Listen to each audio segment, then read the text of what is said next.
Cyber attack નથી, આને રેન્સમવેરની threat detect થઈ છે. એટલે એ ડિટેક્ટ છે એ સમયસર આઈડેન્ટિફાઈ થઈ ગઈ અને એને ફર્ધર ડેમેજ થતી અટકાવવા માટે સર્વર જે હોય અમારા આરટીજીએસના સર્વર હોય, એનઈએફટીના સર્વર હોય, આઈએમપીસના હોય, મોબાઈલ બેન્કિંગના સર્વર હોય, તમામ સર્વર છે એ ફોરેન્સિક ઓડિટ નીચે લેવડાવી લીધા અને ફોરેન્સિક ઓડિટ રિપોર્ટ પણ પોઝિટિવ સબમિટ થઈ ગયો છે. એટલે વિધિન કદાચ આજ સાંજ સુધીમાં તો કાલ સવારે છે એ તમામ સિસ્ટમ પાછી નોર્મલ સ્ટેજમાં આવી જશે. બેંક ઉપર કોઈ ઇમ્પેક્ટ સાયબર એટેકની નથી અને રેન્સમવેરની પણ એટેક બેંક ઉપર નથી.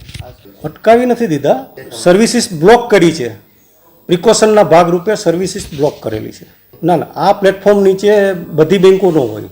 નેશનલાઇઝ બેન્કો આ છે એ બધી કદાચ આ પ્લેટફોર્મ નીચે ન પણ હોય.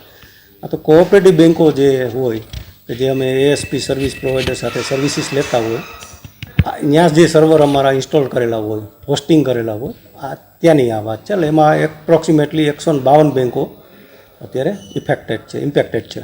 ના, હજી સુધી કોઈ નુકસાની નથી. કોઈ જાતનું સાયબર એટેકનું ડિટેક્ટ થયેલું જ નથી.